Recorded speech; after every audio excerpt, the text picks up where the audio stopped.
आप सभी को एग्जाम नैनो यूट्यूब चैनल में फिर से हार्दिक स्वागत है। आज की सेशन में हम लोग बात करेंगे एक नया स्कूल टीचर वैकेंसीज के बारे में। और ये वैकेंसी काफ़ी अच्छा है।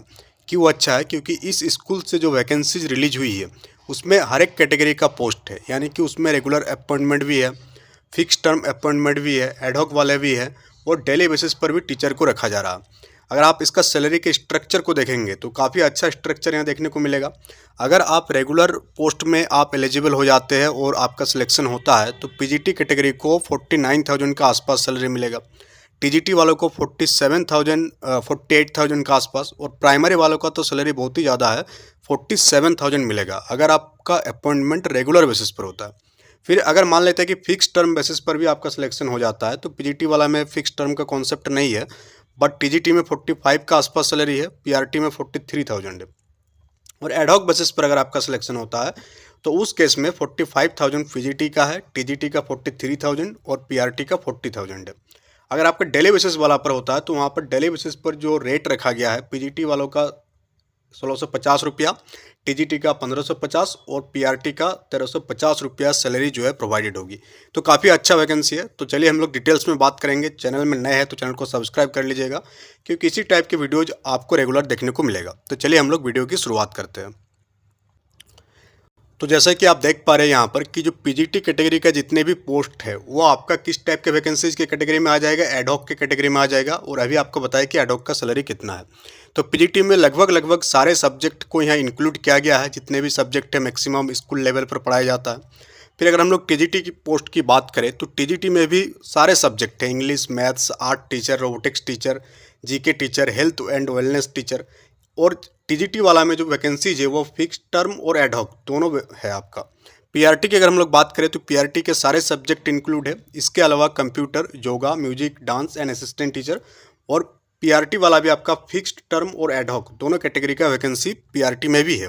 साथ ही साथ जो नॉन टीचिंग वैकेंसी है उसमें क्या क्या, उसमें आपका लाइब्रेरियन एंड आईटी सुपरवाइजर का पोस्ट है और लैब अटेंडेंट का पोस्ट है। और ये दोनों ही आपका रेगुलर फिक्स टर्म और रेगुलर फिक्स टर्म एडहॉक का है। फिर एडमिन स्टाफ में का भी पोस्ट है। एडमिन स्टाफ में क्या क्या है आपका, सुपरवाइजर एडमिनिस्ट्रेटिव है, रिसेप्शनिस्ट है, पैरामेडिकल्स है। तो ये सारे वैकेंसी जो रिलीज किया गया वो कहाँ से रिलीज किया गया है कि आर्मी पब्लिक स्कूल वाराणसी से रिलीज किया गया है। अब आप डिटेल्स में देखेंगे कि इस वैकेंसीज को अप्लाई करने के लिए आपको करना क्या पड़ेगा। तो अप्लाई करने के लिए जो स्कूल का वेबसाइट है apsvaranasi.org, वहाँ पर आप जाइएगा तो वहाँ पर आपको सारा डिटेल्स मिल जाएगा। और टेलीग्राम चैनल में भी इसको हम डाल देंगे तो वहाँ से भी आप एक्सेस कर सकते हैं। इसमें इंपॉर्टेंट है कि लास्ट डेट कब है आपका, 9 मार्च 2025 तक आपको अप्लाई कर देना। और एप्लीकेशन जो है आपका दो मेथड से आप अप्लाई कर सकते हैं। पहला है आप ऑनलाइन कर दें तो बेहतर है, या आप बाय पोस्ट या बाय हैंड भी आप एप्लीकेशन फॉर्म को आप जमा कर सकते हैं। और आपका जो सिलेक्शन होगा किस प्रकार से होगा, ओनली शॉर्ट लिस्टेड कैंडिडेट को बुलाया जाएगा, किसके लिए, इंटरव्यू के लिए।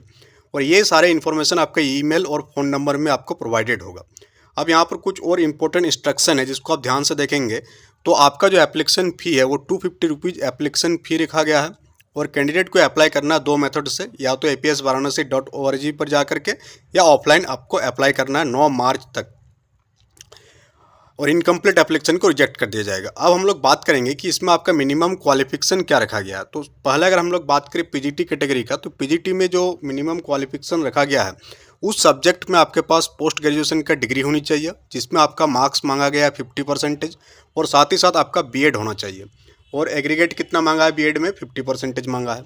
उसी टाइप से टीजीटी की बात करें हम लोग तो टीजीटी में 50% मार्क्स होना चाहिए, ग्रेजुएशन में बीएड होना चाहिए और आपका 50% एग्रीगेट होना चाहिए। अगर हम लोग बात करें पीआरटी का, तो पीआरटी में ग्रेजुएशन होना चाहिए आपका, साथ में आपका डीएलएड या बीएलएड होना चाहिए। तो क्या है, आप एलिजिबल हो जाएंगे कि इसके लिए, पीआरटी के लिए। उसी टाइप से बाकी वैकेंसीज को आप देखेंगे तो यहाँ डिटेल्स में सब चीज़ लिखा हुआ है कि कितना कितना होना चाहिए। जनरली जो केवीएस वाला कोई यहाँ पर कॉपी पेस्ट किया हुआ है आप देख पा रहे होंगे, और डेली इसके बारे में हम बताते हैं तो इसको हम स्किप कर देते हैं। इसको आप देख सकते हैं जब आप स्कूल को वेबसाइट पर जाएंगे, वहाँ पर आपको डिटेल्स में। अगर आप फाइन आर्ट्स कैटेगरी में अप्लाई करते हैं तो कोई भी बीएड की ज़रूरत वहाँ पर नहीं होता। कंप्यूटर टीचर का भी यहाँ पर दिख पा रहा है आपको बीएड, इसमें भी आपको बीएड की कोई ज़रूरत नहीं है। उसके बाद हम लोग चलेंगे आगे, पीजीटी वाला भी दिख रहा है आपको। टीजीटी का भी वही रखा गया है जो केवीएस में है आपका, और इसमें भी आपका सब्जेक्ट कम्बिनेशन का ध्यान रखा गया है। अब मैक्सिमम स्कूल इस चीज़ को लागू कर दिया है कि सब्जेक्ट कम्बिनेशन आपका बैठना चाहिए, तो ही क्या करेंगे आप टीजीटी के लिए अप्लाई कर पाएंगे। पहले बहुत सारे स्कूल जो है इसको मैंडेटरी नहीं किया था, बट जिसे देखा बाद में केवीएस एनवीएस में, तो ये लोग भी क्या करने लगा, इसको अप्लाई करने लगा। इसके साथ साथ आपके पास क्या होना चाहिए टीजीटी के लिए, पहली बात तो आपके पास बीएड का डिग्री होनी चाहिए तो आप एलिजिबल है। इसके अलावा आपके पास सीटेट पास होना चाहिए, सीटेट आपका होना चाहिए, चाहे सीबीएसई से हो यानी सेंट्रल टेट हो या स्टेट गवर्नमेंट का टेट है, तो भी आपका एलिजिबल हो जाएंगे आप। उसके बाद हम लोग बात करेंगे यहाँ पर पीआरटी वाला का। तो पीआरटी वाला में यहाँ पर साफ साफ लिखा हुआ कि पीआरटी वाला में क्या होना चाहिए, आपका ग्रेजुएशन होना चाहिए, बैचलर डिग्री हुई एटलीस्ट 50% मार्क्स, और या 2 ईयर का डीएलएड है या बीएलएड है तो आप क्या है एलिजिबल है। इसके अलावा जो है आपके पास सीटेट पास होना चाहिए, proficiency in teaching in English medium आपके पास होनी चाहिए। अगर हम लोग बात करें और नेक्स्ट नॉन टीचिंग पोस्ट का, तो ये हेडमिस्ट्रेस का पोस्ट है, स्पेशल एजुकेटर सुपरवाइजर का। सुपरवाइजर वाला एक सर्विसमैन के लिए है, तो ये कोई काम का है नहीं। अब हम लोग बात करें ग्रुप डी का पोस्ट भी है इसमें, जिसमें मल्टीटास्किंग स्टाफ यानी कि पियोन का पोस्ट है। पियोन का पोस्ट के लिए जो एलिजिबिलिटी क्राइटेरिया है वो 8th पास है आपका, कोई भी अगर एक्सपीरियंस है आपके पास तो अच्छा है। ट्रेड्समैन का पोस्ट है, जिसमें इलेक्ट्रीशियन, कारपेंटर, प्लम्बर का है, वॉच एंड वार्ड स्टाफ का है, हाउसकीपिंग स्टाफ का है, गार्डनर का है।